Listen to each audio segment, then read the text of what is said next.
Minute, یہ جو 20 اور 40 منٹ بنائے ہوئے ہیں یہ غلط ہے، واضح الفاظ ہیں۔ اور پھر نبی علیہ السلام فرمایا کہ شیطان کے 2 سینگوں میں سے سورج نکل رہا ہوتا ہے، جب اس کا کنارہ ظاہر ہو، جب تک پورا سورج باہر نہ آ جائے تم نے نماز نہیں پڑھنی۔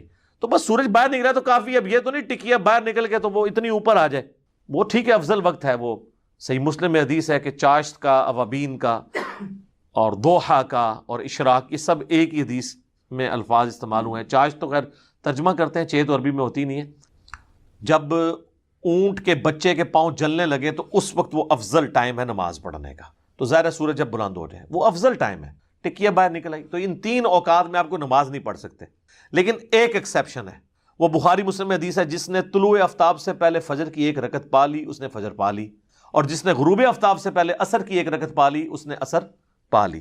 یعنی آپ نے نماز شروع کی، فجر کا وقت ختم ہو رہا تھا، طلوع آفتاب ہو رہا تھا 6:20 پہ، آپ نے 6:18 پہ نماز شروع کی، 1 رکعت آپ نے 6:20 سے پہلے پڑھ لی، اب دوسری رکعت آپ نے 21 اور 22 منٹ کے درمیان پڑھی تو آپ کی پوری نماز درست ہو گئی۔ اس طریقے سے غروب آفتاب تھا 5:20، 5:18 پہ آپ نے عصر شروع کی اور 5:22 یا 23 یا 25 پہ ختم کی، اور 1 رکعت آپ نے پڑھ لی تھی غروب ہونے سے پہلے تو نماز ہوگی۔ لیکن اس طرح کے ڈیلے کرنا یہ ناپسندیدہ ہے۔ اب رہا فجر کے بعد نماز پڑھنا اور عصر کے بعد، تو وہ بھی بخاری مسلم میں ہے، نبی علیہ السلام نے فجر کے بعد نماز پڑھنے سے اور عصر کے بعد نماز پڑھنے سے منع فرمایا ہے۔ لیکن یہ منع وہ والا منع نہیں ہے جو مطلقاً منع ہو، اس میں ایکسیپشنز موجود ہیں۔ چونکہ ایکسیپشن بھی احادیث کے اندر آئی ہیں تو اب اس کو کیسا ہم رد کر سکتے ہیں؟ مثلا صحیح بخاری میں آیا کہ نبی علیہ السلام عصر کے بعد 2 رکعتیں ہمیشہ پڑھا کرتے تھے، اور بخاری مسلم میں یہ کہ نبی علیہ السلام نے عصر کے بعد نماز پڑھنے سے منع فرمایا۔ اب ان میں تطبیق کیا ہوگی؟ وہ ام عائشہ سے جب پوچھا گیا تو انہوں نے کہا ام سلمہ سے جا کے پوچھو۔ ام سلمہ نے بتایا کہ نبی علیہ السلام نے ایک دفعہ اس طرح نماز پڑھی تو میں نے، یہ بخاری کے الفاظ ہیں، میں نے پوچھا یا رسول اللہ آپ تو ہمیں عصر کے بعد نماز پڑھنے سے منع فرماتے ہیں اور آپ خود نماز پڑھ رہے ہیں، تو آپ نے فرمایا کہ میرے ظہر کی بعد والی 2 سنتیں رہ گئی تھیں، کوئی آپ کو مہمان ملنے کے لیے آ گئے تھے تو میں نے اب عصر کے بعد وہ پڑھی ہیں۔ اور پھر ام سلمہ کہتی ہیں رسول اللہ کی عادت تھی جب آپ کوئی نیکی کا عمل شروع کرتے تھے نا، پھر اس پہ ہمیشگی اختیار کر لیتے تھے، کیونکہ بخاری مسلم الفاظ ہیں کہ اللہ کو وہ عمل پسند ہے جو تھوڑا ہو لیکن مسلسل ہمیشہ کیا جائے، بنسبت اس عمل کے جو بہت زیادہ ہو لیکن کبھی کبھار کیا جائے۔ تو وہ 2 رکھتے ہیں، چونکہ آپ سے ایک دفعہ ہوا تو آپ نے زندگی کا حصہ بنا لی اور وہی صحابہ بعد میں لے کے چلتے تھے۔ لہٰذا بخاری مسلم میں جو حضرت عمر کے بارے میں یا حضرت معاویہ کے بارے میں آتا ہے کہ وہ صحابہ کرام کو ڈانٹتے تھے اس بات کے اوپر کہ تم عصر کے بعد 2 رکعتیں کیوں پڑھتے ہو، تو وہ ان کا عمل ڈانٹنے والا شاذ ہو جائے گا، کیونکہ صحابہ کو یہ پتا تھا کہ نبی الاسلام نے وہ 2 رکعتیں پڑھی ہیں، ان تک وہ حکم نہیں پہنچا ہوگا۔ باقی اس کے علاوہ اگر کوئی پڑھتا ہے نوافل تو وہ تو منع ہے، البتہ کوئی قضا نماز کسی کی رہ گئی ہے وہ پڑھ سکتے ہیں، وہ سب کے نزدیک جائز ہے، فجر کے بعد بھی پڑھ سکتے ہیں اور عصر کے بعد بھی۔ اس طریقے سے فجر کے بعد آپ سنتے بھی پڑھ سکتے ہیں، وہ کہتے ہیں جی وہ نفلی نماز ہوتی ہے، چلے شکر ہے آپ نے نفلی مان تو لی نا، آپ تو سنت موقدہ کے نام پہ نفل سے الگ کرتے تھے اس کو، اب تو مانے نا یہ نفلی نماز ہے، فجر کی 2 سنتیں، تو وہ کہتے ہیں نہیں فجر کے بعد آپ نہیں پڑھیں گے، سورج نکلنے کے بعد پڑھیں گے، سورج نکلنے کے بعد بھی آپ نہ پڑھیں کوئی مسئلہ نہیں، وہ نفلی نماز ہے۔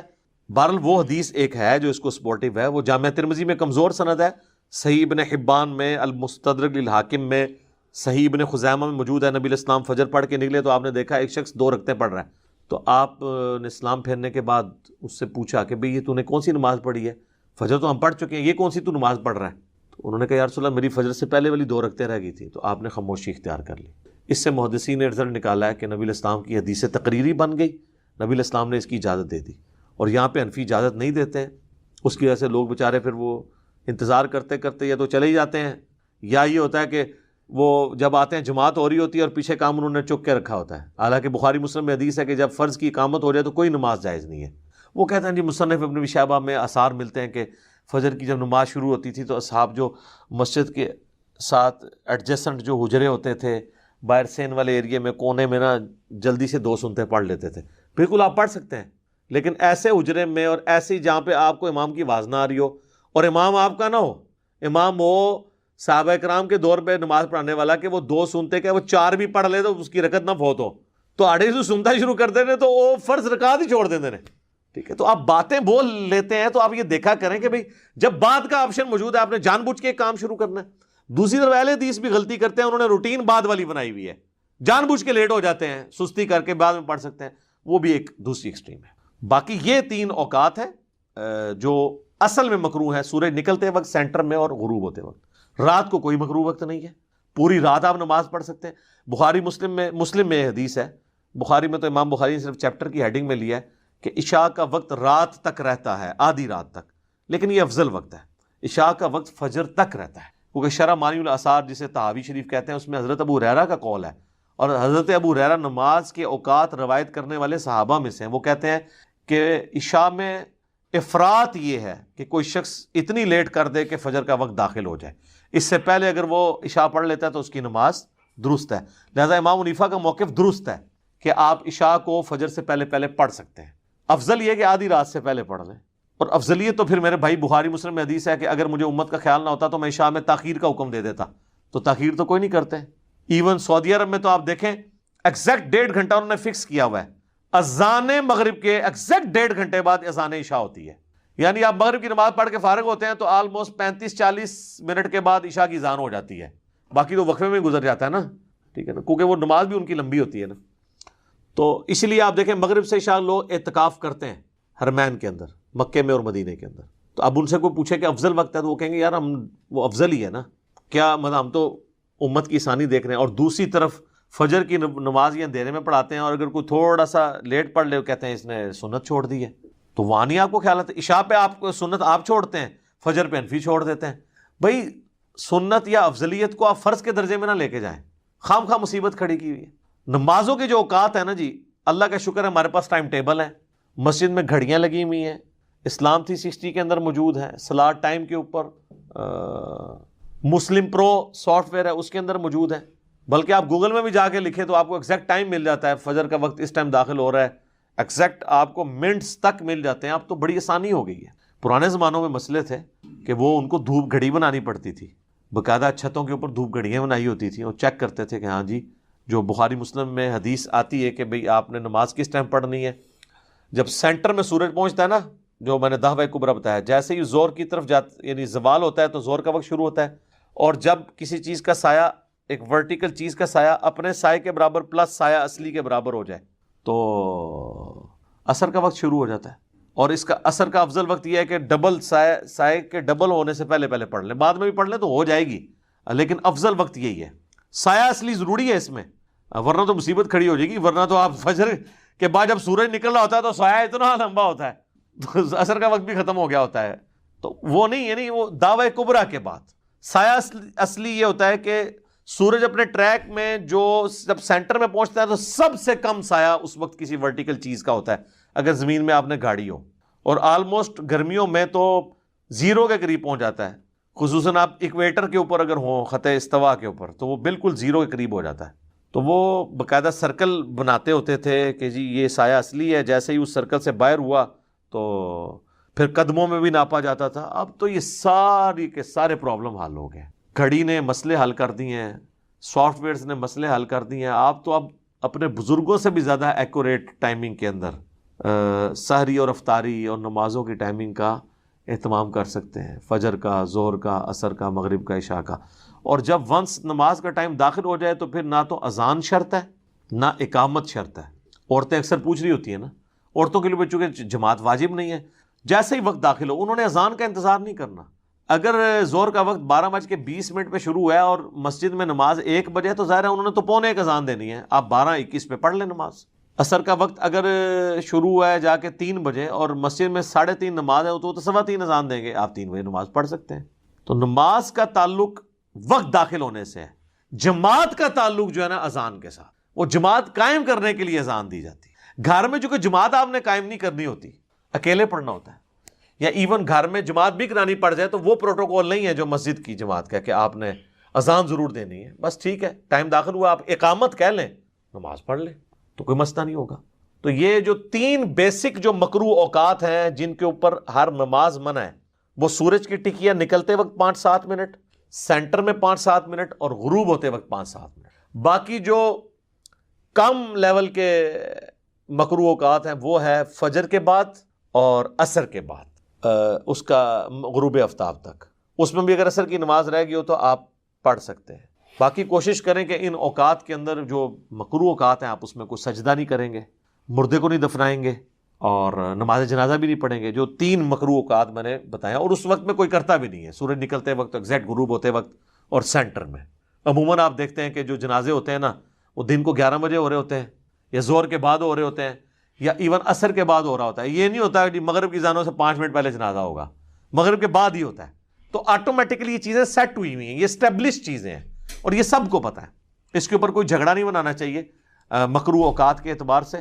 باقی جو عصر کے بعد والا میں نے آپ کو بتایا تھا وہ نبی الاسلام نے چونکہ ایک دفعہ شروع کر لیا تھا, لہٰذا آج بھی اگر کسی کی سنتیں رہ جاتی ہیں زور والی وہ عصر کے بعد پڑھ سکتا ہے. اس طریقے سے ایون عصر کے بعد نہیں پڑھ سکا, مغرب کے بعد پڑھ لے, دن رات میں 12 رکعتیں پوری کر لے. جو بخاری مسلم میں حدیث ہے, مسلم میں ذرا ڈیٹیل کے ساتھ ہے کہ جو فرض کے علاوہ 12 رکعتیں پڑھے گا اللہ تعالیٰ اسے جنت میں محل دے گا. اور بخاری مسلم دونوں موجود ہے. 4 زور سے پہلے, 2 زور کے بعد, 2 مغرب کے بعد, 2 عشاء کے بعد اور 2 فجر سے پہلے. یہ 12 سنتیں مؤکدہ, تاکید کی گئی سنتیں. اس کے علاوہ بھی ہیں. ترمذی میں ابن ماجہ میں حدیث ہے جو عصر زور سے پہلے 4 سنتیں اور زور کے بعد 4 سنتیں پڑھے گا اللہ تعالیٰ اس پہ جنت اس کو عطا فرمائے گا, اس پہ جہنم حرام ہو جائے گی. اور ترمذی میں حدیث موجود ہے کہ اللہ تعالیٰ اس پہ رحم فرمائے. نبی الاسلام نے اس کو دعا دی ہے جو عصر سے پہلے 4 رکعتیں پڑھے. وہ تو آپ جتنی مرضی پڑھتے تھے, اور 4 رکعتیں آپ اکٹھی بھی پڑھ سکتے ہیں اور 2 کر کے بھی. افضل ہے ویسے 2 کر کے پڑھیں, اور اکٹھی بھی صحابہ سے مصنف عبدالرزاق, مصنف ابن ابی شیبہ میں عبداللہ بن عمر سے ثابت ہے, وہ دونوں طریقے سے درست ہیں, آپ پڑھ سکتے ہیں. تو یہ 12 رکعتیں دن رات میں ادر دین فرض ہیں. فجر کے 2 فرض, 4 زور کے, 4 عصر, 3 مغرب, 4 عشاء, جس پہ اجماع ہے. بخاری مسلم میں حدیث موجود ہے. جمعے والے دن 2 فرض ہیں.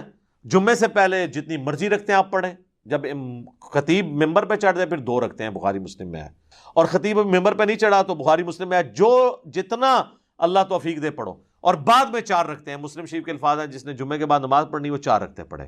2 کر کے بھی پڑھ سکتے ہیں, 4 کٹھی بھی پڑھ سکتے ہیں. یہ لیکن یہ ساری نفلی عبادات ہیں, یہ آبلیگیٹری نہیں ہے. میں کہتا ہوں جو بیچاری بچے پالنے والی عورتیں ہیں ان کے لیے تو فرض پڑھنا بھی مشکل ہو جاتا ہے, تو ان کے لیے کہ وہ صرف فرض پڑھیں اور نمازوں کو جمع کر لیں اور جمع سوری کر لیں جس پہ کسی کا اختلاف نہیں. یعنی زور آخری وقت میں, عصر پہلے وقت میں, مغرب آخری وقت میں, عصر پہلے وقت میں. یعنی آج کل اگر سپوز عصر کا وقت شروع ہو رہا ہے 3 بجے, 2:50 پہ زور پڑھ لیں, 3 بجے عصر پڑھ لیں, ایک ہی وضو سے دونوں پڑھ لیں. اور غروب آفتاب ہو رہا ہے 5:20 پہ, ٹھیک ہے, اور اس کے بعد عشاء کا وقت داخل ہو رہا ہے 7 بجے تقریباً یا 6:45 بجے, تو وہ 6:30 مغرب پڑھ لیں, 6:45 عشاء پڑھ لیں. تو قریب کر کے اس کو کہتے ہیں جمع سوری. جمع تقدیم اور جمع تاخیر بھی کر سکتی ہیں. زور کے ساتھ ہی عصر پڑھ لیں اور عصر کے وقت میں جا کے پہلے زور پھر عصر پڑھیں. مغرب عشاء کو بھی اس طریقے سے جمع کیا جا سکتا ہے. چلیں اس پہ تو پھر کسی کو تھوڑے بہت ہیضہ ہو جاتا ہے, لیکن جمع سوری پہ تو سب کا اتفاق ہے کہ وہ اپنے اپنے وقت میں نماز پڑھ رہے ہوتے ہیں. یہ آسانیاں آپ دیں لوگوں کو تو آپ دیکھیں لوگوں نے تو نماز شروع کر دی ہے. کئی عورتیں انہوں نے نماز شروع کر دی ہے کہ جی یہ تو نماز بڑی آسان ہو گئی پڑھنی. جب آپ دن رات میں 17 رکھتے ہیں ٹوٹل جو اللہ نے آپ سے پوچھنی ہے اور آپ نے صرف عشاء کی 17 بتائی ہوئی ہیں, سر یہ ایک دن عشاء کی 17 رکھتے کو پڑھے گا, دوسرے دن تو کہے گا یار واقعی نماز بہت مشکل کام ہے. تو ہم یہ پوچھتے ہیں صحابہ کرام یہ ساری پڑھتے تھے؟ صحابہ کرام تو اتنے اسٹرکٹ تھے. بخاری اور مسلم دونوں میں حدیث ہے, عبداللہ بن عمر نے سفر میں 2 فرض پڑھے زور کے, 2 عصر کے, اور اپنے خیمے میں واپس آئے تو دیکھا لوگ جو ہے نا ابھی بھی نماز پڑھ رہے ہیں. تو آپ نے کہا یہ لوگ کیا پڑھ رہے ہیں؟ کہا کہ جی سنتے ہیں پڑھ رہے ہیں, انفی ہیں یہ میں نے کہا ہے یہ بخاری مسلم الفاظ ہیں. حضرت عبداللہ بن عمر کہتے ہیں کہ یار اگر یہ سنتے ہی پڑھنی ہوتی تو میں زور کے 4 فرض نہ پڑھ لیتا جو میں نے 2 پڑھے ہیں. کٹی وٹی پھکی دی تھی انہوں نے کہ اللہ نے فرض کٹا کے 4 تو 2 کرتے نے, تھی سنتا نال پھر بھی جوڑیاں ہوئی ہیں. تو یہ مسئلے شروع. پھر انہوں نے بتایا کہ میں پوری زندگی حضور کے ساتھ رہا ہوں, حتیٰ کہ حضور کی وفات ہوگی آپ سفر میں 2 رکعتیں ہی پڑھتے تھے.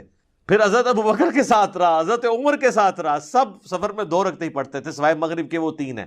سنتے صرف جواز ہے, نفلی عبادت ہے, لیکن یہ اس کو اتنی مصیبت کھڑی کی ہوئی ہے. سنتوں کو تو چھوڑ دیں, اس سے چھوٹی چیز تراویح ہے. وہ کہتے ہیں جو تراویح نہ پڑھے اس کا روزہ نہیں ہے.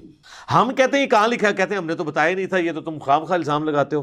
یہ کہتے ہیں جی وہ بغلوں میں بت رکھ کے آتے تھے اس لیے رفع دین ہوتا تھا. ہم نے کہا یہ کہاں لکھا ہوا ہے؟ ٹھیک ہے, وہ کہتے ہیں جی وہ یہ تو تم ہمارا مذاق اڑا رہے ہو, ہم نے تو کبھی یہ بات نہیں بتائی ہے.